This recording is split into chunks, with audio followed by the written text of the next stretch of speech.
Isa po sa mga sumalang sa pagdinig tungkol sa confidential funds ng Office of the Vice President ang Special Disbursing Officer na si Gina Acosta.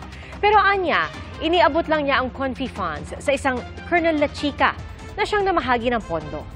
Saksi si Joseph Moro.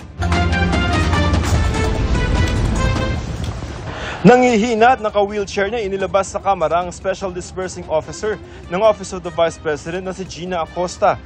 Ayon kay Vice President Sara Duterte, umabot sa 150/100 ang kanyang presyon. Isinugod si Acosta sa Veterans Memorial Hospital kung saan sumunod din ang bise. Bago yan, sinasagot ni Acosta ang mga tanong ng mga kongresista tungkol sa 125 million pesos na in-encash niya noong December 2022. Sabi niya, in-encash ang cheque sa Land Bank Show, inilagay sa 4 na traveling bag at dinala sa OVP. Nang ma-encash na po ang kwarta, ang pera ay ang cheque, nag-inform po ang aking head of agency na i-release ko po sa aming security officer. So while on the way na po ako papuntang office, I called up the security officer informing him na na-encash ko na po ang cheque. Can you please mention the name of the security officer? Si Colonel Lachica po. Colonel Lachica. Can you please enlighten the committee? Sino po ba si Colonel Lachica? Siya po ang ground commander ng aming BPSPGs na na-assign po sa Office of the Vice President. Sabi niya, Acosta hindi niya alam kung sino-sino ang tumanggap ng pondo mula kay Lachica na siya raw may alam ng tungkol sa mga proyekto ng OVP sa ilalim ng confi funds.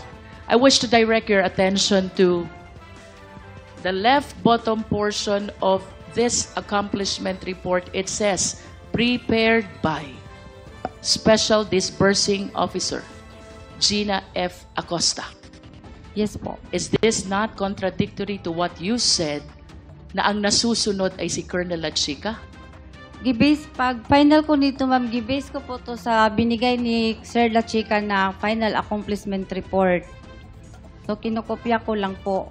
Sumalang din sa pagdinig ang nooy Special Disbursement Officer ng Department of Education na si Edward Fajarda. Aniya, 3 beses siyang nag-withdraw ng tig 37.5 million pesos noong February 2023.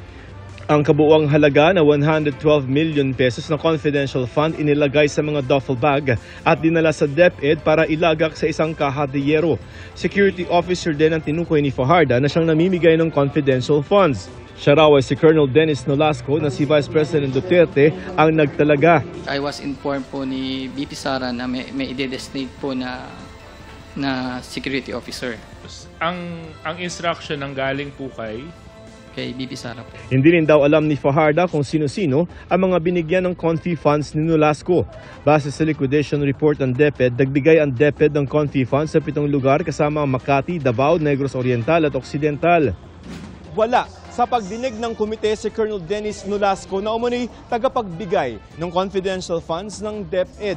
Itinuturing siyang susi sa tanong kung paano nagastos ang confidential funds ng ahensya. Ipinapatawag na siya ng komite sa susunod na pagdinig. Tinanong namin ang Vice Presidente tungkol dito. This is the reason why we don't want to discuss confidential funds, and yan kaya may batas na bawal pag-usapan ng confidential funds. We will wait for Colonel Nolasco. Natanong din sa pagdinig ang 2 pang opisyal ng OVP at DepEd kabilang ang asawa ni Fajarda na si Attorney Sunshine Fajarda na bahagi ng Strategic Management Office ng BICE, at si Lemel Ortonio, Assistant Chief of Staff at Chairperson of the Bids and Awards ng OVP. Dating DepEd Assistant Secretary si Sunshine Fajarda na tumangging sagutin ang mga alegasyon ng pagbibigay ng bribe o mga sobre sa ilang mga opisyal ng DepEd. Respectfully, I would want to answer them in a proper forum wherein I will be able to present my defenses based on the completeness of the said allegations, Mr. Chair. Para sa GMA Integrated News, ako si Joseph Morong, ang inyong saksi. Itinanggi ng Assistant Chief of Staff ng Office of the Vice President na si Lemuel Ortonio na may kinalaman siya sa mga acknowledgement receipt na isinumite ng kanilang opisina para sa liquidation. Sinabi niya ito nang tanungin ng mga kongresista kung bakit sa mga acknowledgement receipt ay tila pareho ang panulat na ginamit nila ng Chief of Staff ng Vice Presidente na si Attorney Zulaika Lopez. Si Edward Fajarda naman, dating DepEd Special Disbursing Officer, Nagtanong tungkol sa mga kumakalat na text message kung saan hiningi umano niya ang bank details ng mga regional director at division superintendent. Paliwanag ni Fajarda, utos ito ni Vice President Sara Duterte. Sa tuwing dumadalaw daw kasi noon ang vice-presidente sa mga paaralan, nakikita niya mga DepEd official na nangangailangan ng pinansyal na tulong. Galing umano ang pera sa vice-presidente.